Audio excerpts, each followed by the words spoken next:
السلام علیکم ورحمۃ اللہ وبرکاتہ۔ الرحیم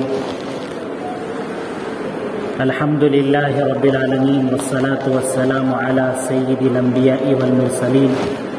اما بعد فقد قال اللہ تبارک وتعالی فی کتابہ المبین،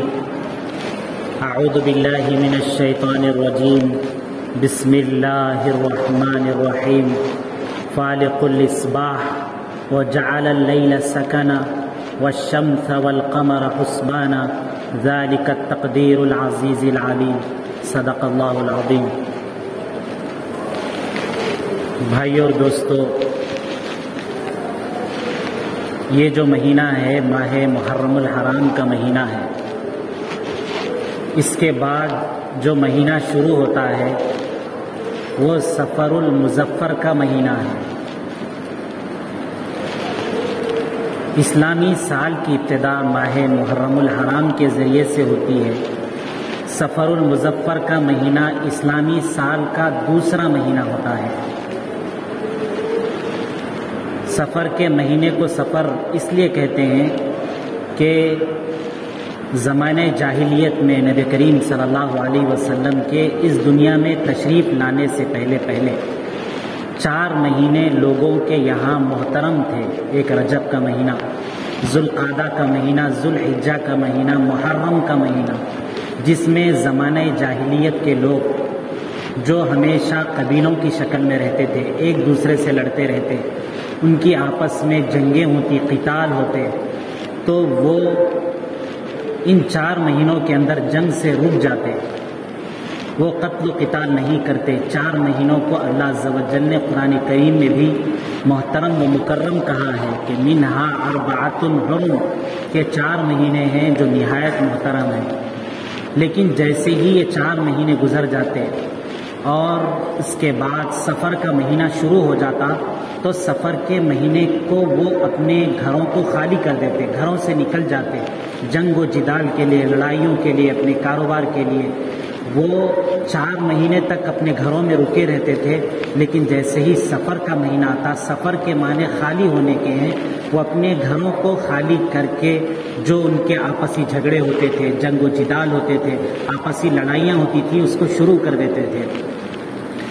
لیکن ہمارے سماج اور معاشرے میں سفر کے مہینے کو برا سمجھا جاتا ہے، سفر کے مہینے کو منحوس سمجھا جاتا ہے۔ کیا شریعت میں بھی سفر کا مہینہ، جیسا کہ مسلمانوں کا تصور ہے، مسلمان سوچتے ہیں کہ سفر کا مہینہ یہ منحوس ہوتا ہے، کیا شریعت بھی یہی کہتی ہے؟ زمانے جاہلیت کے لوگ بھی سفر کے مہینے کو برا سمجھتے تھے، اور آج کل بھی ہمارے معاشرے کے اندر اس وقت بھی سفر کے مہینے کو برا سمجھا جاتا ہے، اور اس کے خصوصاً جو ابتدائی 13 دن ہوتے ہیں اس کو 13 تیزی کہتے ہیں۔ یعنی لوگوں کا یہ تصور ہے کہ یہ نہایت ہی زیادہ منحوس ہوتے ہیں، اس کے اندر کوئی کار خیر، اچھا کام یا بھلائی کا کام نہیں ہونا چاہیے۔ اور جب سفر کا آخری 4 شنبہ ہوتا ہے تو اس مہینے کے گزر جانے پر مسلمانوں کے یہاں بھی، ہمارے معاشرے میں اس مہینے کے گزرنے پر ایک عید منائی جاتی ہے کہ یہ منحوس مہینہ گزر چکا۔ بھائی اور دوستو، کوئی مہینہ منحوس نہیں ہوتا ہے، کوئی دن منحوس نہیں ہوتا ہے، کوئی لمحہ منحوس نہیں ہوتا ہے، کوئی گھڑی منحوس نہیں ہوتی ہے۔ انسان کے جو اعمال ہوتے ہیں، اس کے جسم سے نکلنے والے اعمال ہی ہوتے ہیں جو منحوس ہوتے ہیں۔ انسان جو کام کرتا ہے، جس انداز کے کام کرتا ہے، وہی کام یہ آسمانوں پر جاتے ہیں، تو آسمانوں سے اوپر سے وہی فیصلے نازل ہوتے ہیں جو نیچے سے لوگوں کے اعمال جاتے ہیں۔ لوگ اگر اچھے کام کرتے ہیں تو اللہ عز و جل کی طرف سے اوپر سے اچھے فیصلے آتے ہیں، اگر لوگوں کی طرف سے اعمال برے ہوتے ہیں اور ان کے یہ برے اعمال آسمانوں پر جاتے ہیں تو اللہ تبارک و تعالیٰ کی طرف سے فیصلے برے ہوتے ہیں۔ انسان بھی برا نہیں ہوتا ہے، زمانہ بھی برا نہیں ہوتا ہے، کوئی بھی انسان کتنا ہی برائی کرنے والا کیوں نہ ہو وہ برا نہیں ہوتا ہے، اس کے اعمال، اس کی حرکتیں برے ہوتی ہیں۔ اگر وہ اپنے اعمال کو، اپنی حرکتوں کو چھوڑ دیتا ہے، چھوڑ کر وہ اچھے اعمال میں، اچھے کاموں میں لگ جاتا ہے تو ہر انسان صحیح ہوتا ہے۔ سب سے بہترین زمانہ نبی کریم صلی اللہ علیہ وسلم نے فرمایا خیر القرون قرنی، کہ سب سے بہترین زمانہ جس وقت مجھے مبعوث کیا گیا، جس وقت مجھے دنیا میں بھیجا گیا، نبی کریم صلی اللہ علیہ وسلم فرماتے ہیں کہ سب سے بہترین زمانہ وہ زمانہ تھا، وہ صدی تھی جس صدی کے اندر موجود میں تھا۔ میں نے جن صحابہ کو تربیت دی تھی، جو صحابہ میں نے بنائے تھے، جو میرے ساتھی تھے، جن کی تربیت میں نے براہ راست کی تھی،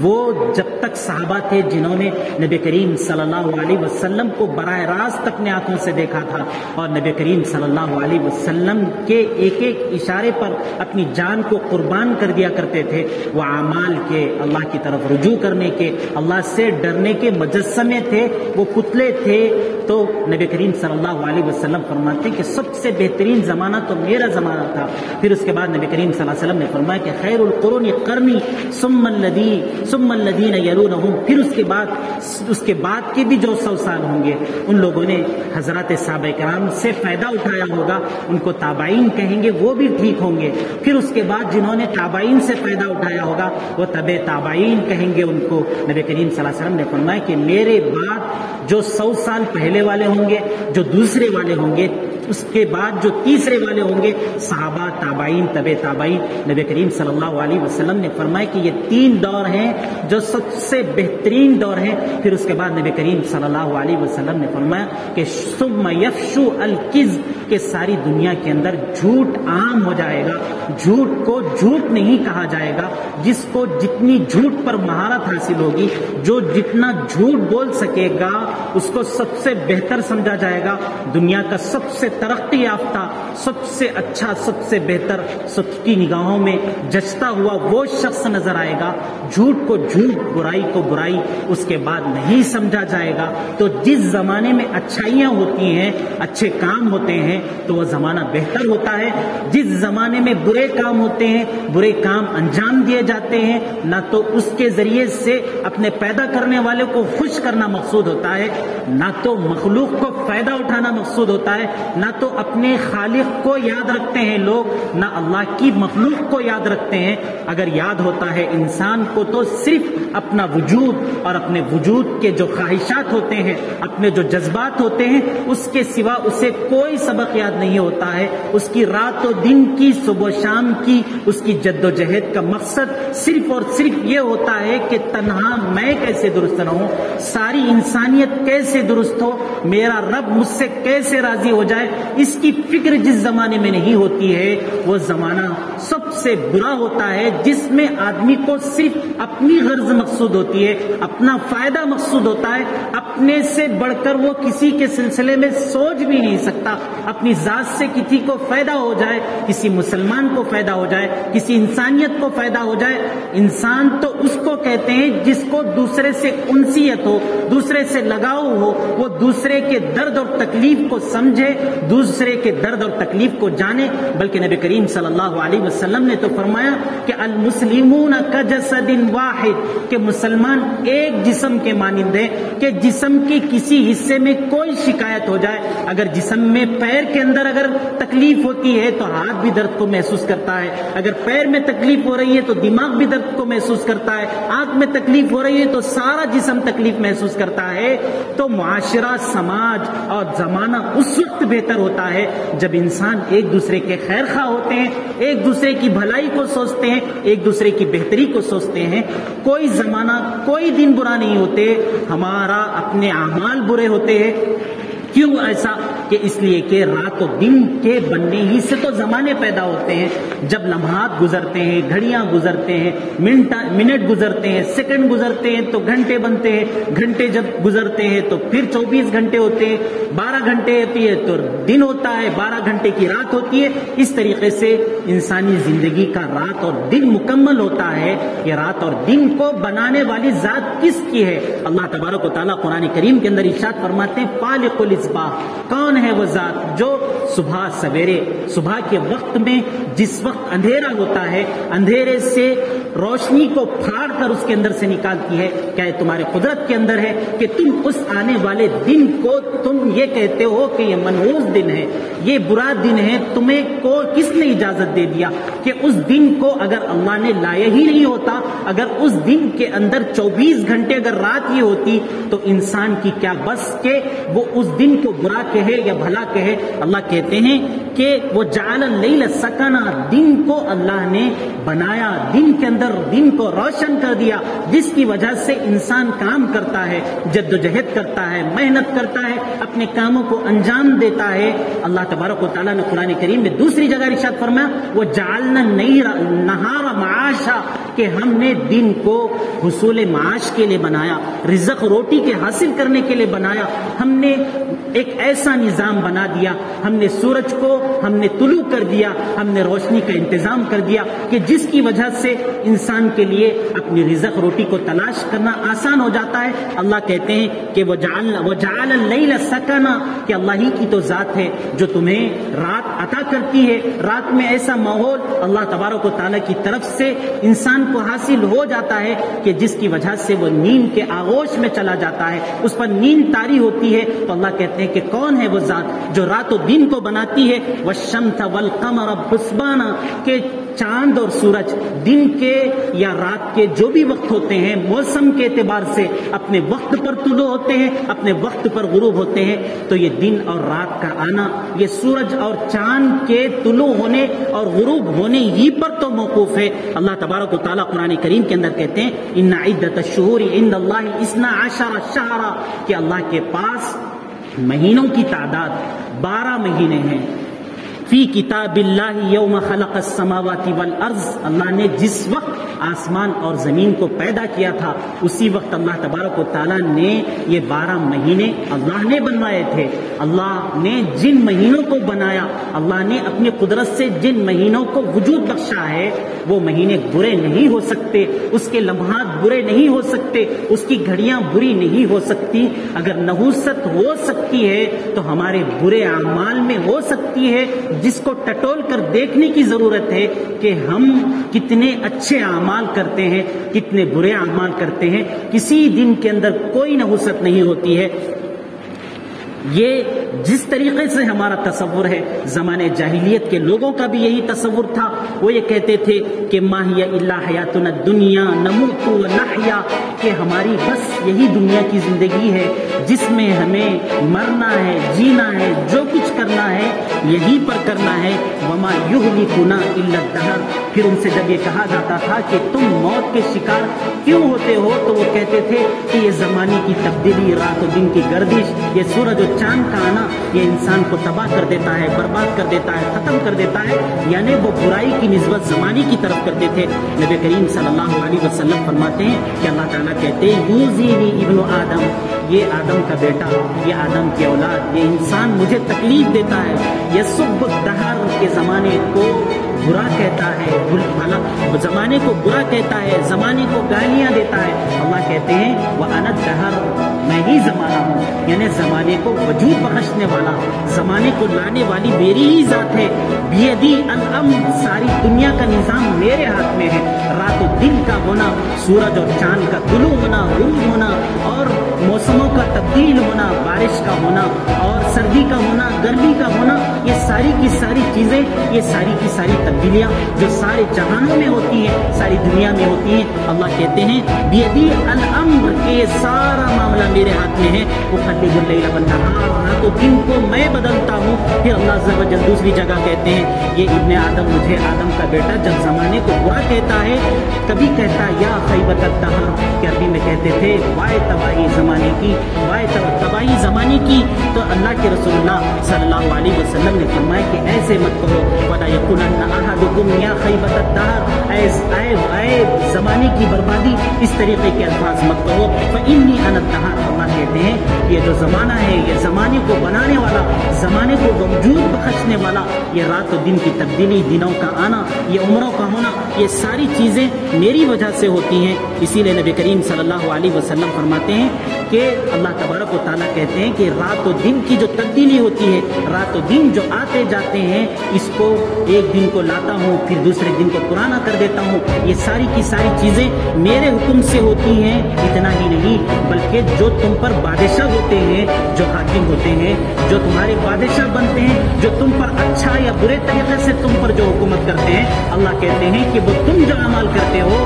وہ تمہارے اعمال کے جو فیصلے زمین سے آسمان پر جاتے ہیں، تو آسمان سے فیصلے بھی ایسے ہی نازل ہوتے ہیں۔ اگر اچھے اعمال ہوتے ہیں تو ہمارے اوپر اچھے بادشاہ حکومت کرتے ہیں، جن سے ہمیں کوئی ڈر نہیں ہوتا، کوئی خوف نہیں ہوتا۔ جب ہم برے اعمال کرتے ہیں، ہماری بدعمالیاں اللہ عز و جل کے بارگاہ میں جاتی ہیں، تو وہاں سے برے فیصلے نازل ہوتے ہیں۔ ایسے ایسے بادشاہوں کو، ایسے ایسے لوگوں کو اللہ تبارک و تعالیٰ ہمارا بڑا بنا دیتے ہیں، جن کے زمانے میں ہمارا جینا بھی دوبھر ہو جاتا ہے، ہمارا زندگی گزارنا بھی مشکل ہو جاتا ہے۔ تو بھائی اور دوستو، زمانے کے اندر نحوست نہیں ہوتی ہے، زمانہ منحوس نہیں ہوتا ہے۔ نبی کریم صلی اللہ علیہ وسلم نے ایک حدیث کے اندر فرمایا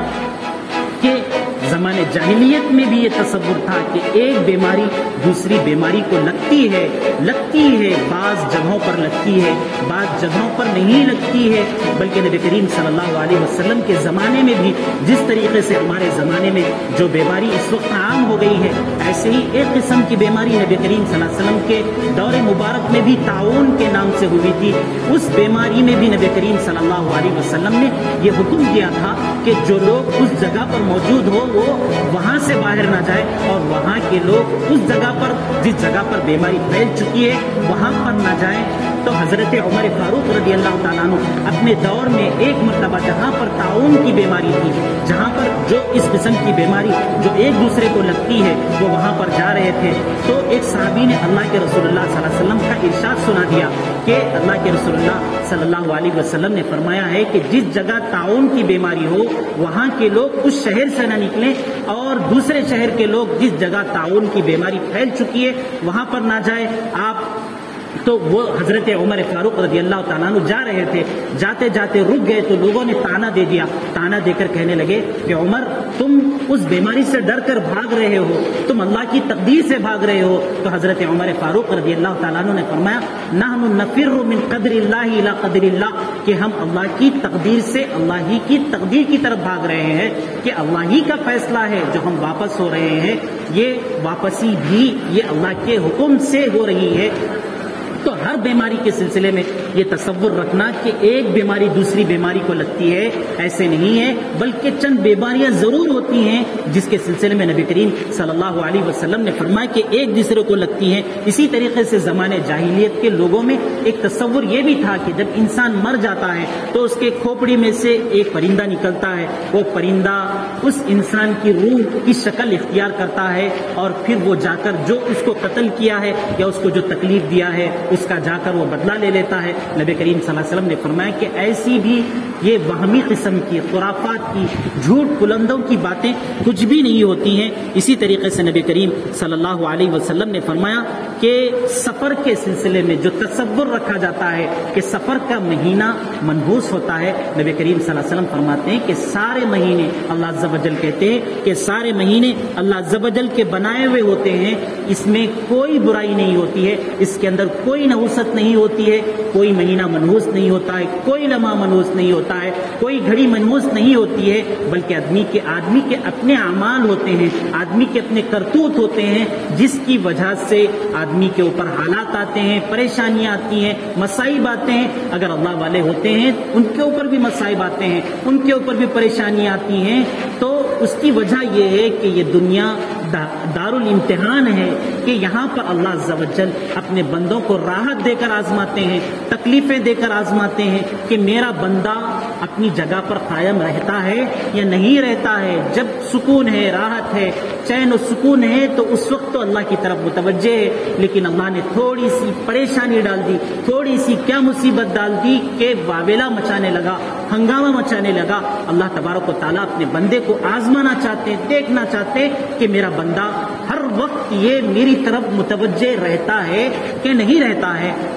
انسان جب معمولی سی چیز خریدنے کے لیے جاتا ہے تو اس کو چاروں طرف سے پرکھ کر دیکھتا ہے. گھڑے کے سلسلے میں کہتے ہیں کہ مار مار کر دیکھتا ہے، اس کو بجا بجا کر دیکھتا ہے. تو اللہ تبارک و تعالیٰ بھی اگر اپنے نیک بندوں پر مصیبت کو طاری کر دیتے ہیں اس دنیا کے اندر، تو دنیا کی مصیبتیں، دنیا کی راحتیں، یہ ساری کی ساری چیزیں ختم ہو جانے والی ہیں. یہ ہمیشہ ہمیشہ کے لیے رہنے والی نہیں ہیں. ابد الآباد زندگی کے لیے آدمی 70-80 سال کی محنت و جد و جہد اگر آدمی کر لیتا ہے تو اس کے بعد اللہ تبارک و تعالیٰ اس کو جو زندگی عطا کریں گے وہ زندگی اس دنیا کی زندگی سے بہت زیادہ بہتر ہوگی. حدیث کے اندر حضرت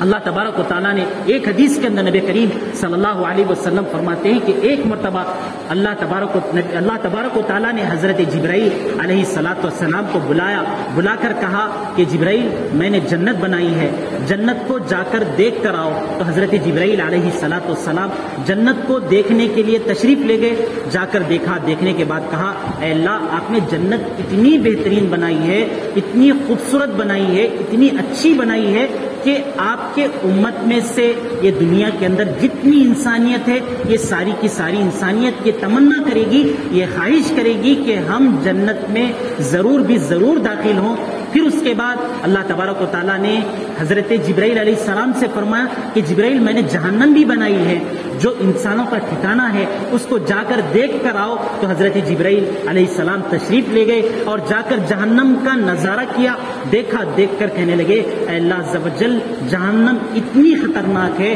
اتنی بھیانک ہے، اتنی بھیانک ہے کہ کوئی شخص یہ نہیں چاہے گا کہ اس جہنم کے اندر چلا جائے. لیکن اللہ تبارک و تعالیٰ نے پھر اس کے بعد حضرت جبرائیل علیہ السلام سے کہا کہ دیکھو جو جنت میں جانا چاہتا ہے ہم نے اس کے اوپر کچھ احکام دیے ہیں، شریعت کے کچھ حکم ہیں، اس کو اللہ کے حکموں کو پورا کرنا ہے. 5 وقتہ نمازیں ہیں، ہر حکم بلکہ ہر قدم اس کو شریعت کے مطابق، اللہ عز و جل کے حکم کے مطابق، رسول اللہ صلی اللہ علیہ وسلم کے حکم کے مطابق اسے پورا کرنا ہے. تو یہ جو سارے احکام ہیں ہم نے اس کو جنت کے اوپر ڈال دیا. اور اس کے بعد جو دنیا کے اندر اپنی خواہشات کو پورا کرتے ہیں، اپنے جذبات کو پورا کرتے ہیں، اللہ کے حکم کو پورا نہیں کرتے، وہ جو جذبات ہوتے ہیں، وہ خواہشات ہوتے ہیں، وہ اللہ نے جہنم کے اوپر ڈال دیا. پھر اس کے بعد حضرت جبرائیل علیہ السلام سے کہا کہ جبرائیل جاؤ اب جا کر جنت کو دیکھ کر آؤ. تو حضرت جبرائیل علیہ السلام گئے، جا کر کہا اے اللہ آپ نے جنت کے اوپر نماز، روزے، زکوٰۃ، حج وغیرہ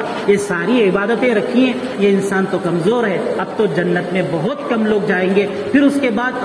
اللہ تبارک و تعالیٰ نے حضرت جبرائیل علیہ السلام سے کہا کہ تم اب جہنم کو جا کر دیکھ کر آؤ. تو حضرت جبرائیل علیہ السلام گئے، جا کر دیکھا کہ جہنم میں وہ لوگ جائیں گے جو دنیا کے اندر اپنی خواہشات کو، اپنے جذبات کو پورا کرتے ہیں، اپنے ہر کام کے کرنے سے پہلے یہ نہیں سوچتے کہ ان کا کوئی رب ہے جس نے ان کو بنایا ہے، جس نے اس وجود کو بخشا ہے، یہ ساری صلاحیتیں دی ہیں، وہ چیزیں اللہ نے ان خواہشات کو رکھا. تو حضرت جبرائیل علیہ السلام نے فرمایا کہ اے اللہ یہ جہنم میں تو سبھی لوگ جائیں گے، کیونکہ دنیا کے اندر ساری انسانیت اپنی صرف خواہش کے پورا کرنے میں لگ جائے گی، اور جنت کو اللہ نے تکلیفوں کے ذریعے سے ڈھانک دیا. تو کہا کہ اس جنت کے اندر تو کوئی جانے والا نہیں ہے. تو بھائیو اور دوستو، دنیا کی یہ جو محنت ہے، یہ جد و جہد ہے، اس کی مثال نبی کریم صلی اللہ علیہ وسلم نے دوسرے انداز سے دی کہ ایک شخص جس نے دنیا کے اندر پورے آرام کے ساتھ، پورے راحت کے ساتھ، دنیا کا سب سے بہتر شخص جس نے دنیا کے اندر پوری عیاشی کے ساتھ بہترین طریقے سے زندگی گزارا ہوگا، زندگی کے اندر اسے کوئی تکلیف نہیں پہنچی ہوگی، کوئی مصیبت نہیں پہنچی ہوگی، ہر وقت صرف اس نے راحت کو دیکھا ہوگا. نبی کریم صلی اللہ علیہ وسلم فرماتے ہیں کہ ایسے شخص کو پکڑ کر جہنم میں صرف ایک مرتبہ جھونکا دیا جائے گا. جہنم کی جہاں سے ہوا گزرتی ہے وہ ہوا کے سامنے میں اس شخص کو لے کر جایا جائے گا جس نے دنیا میں کبھی بھی کوئی تکلیف نہیں دیکھی. اس کو لے جا کر جہنم کے پاس گزروایا جائے گا. گزرنے کے بعد اس کو پکڑ کر لایا جائے گا اور اس سے پوچھا جائے گا کہ دنیا کے اندر کبھی تو نے کوئی راحت دیکھی ہے، کوئی آرام دیکھا ہے، کوئی چین دیکھا ہے تو وہ کہے گا میں نے دنیا کے اندر کوئی راحت نہیں دیکھی، کوئی آرام نہیں دیکھا، کوئی چین نہیں دیکھا، صرف پوری دنیا کی راحت، دنیا کا آرام، دنیا کا چین صرف جہنم کے ایک جھونکے کی شکل میں پورا کا پورا آدمی کے جسم سے نکل جائے گا۔ پھر نبی کریم صلی اللہ علیہ وسلم فرماتے ہیں کہ دوسرے شخص کو لایا جائے گا جس نے دنیا کے اندر سب سے زیادہ تکلیف برداشت کی ہوگی، جو اللہ کا خاص بندہ ہوگا، کبھی راحت نہیں دیکھی، کبھی آرام نہیں دیکھا، کبھی چین نہیں دیکھا، کبھی سکون نہیں دیکھا، اللہ تبارک و تعالیٰ کی اطاعت میں لگا رہا، فرما برداری میں لگا رہا، اس کو جنت کی ایک ہوا کا جھونکا دیا جائے گا، اس کو جنت کے پاس سے ایک مرتبہ گزار کر لایا جائے گا، لا کر اس سے پوچھا جائے گا بتا تجھے دنیا کے اندر کوئی تکلیف پہنچی، دنیا کے اندر تجھے کوئی پریشانی ہوئی، دنیا کے اندر تجھ پر کوئی مصیبت آئی، تو وہ صرف جنت کے ایک جھونکے پر یہ کہے گا اے اللہ وہ ساری چیزیں دنیا کے اندر جتنی تکلیفیں اٹھائی تھی، جتنی اس کو دنیا میں مصیبتیں پہنچی تھی، ساری کی ساری چیزیں بھول جائے گا، وہ کہے گا اے اللہ میں نے تو کچھ بھی نہیں دیکھا، تو دنیا کی جتنی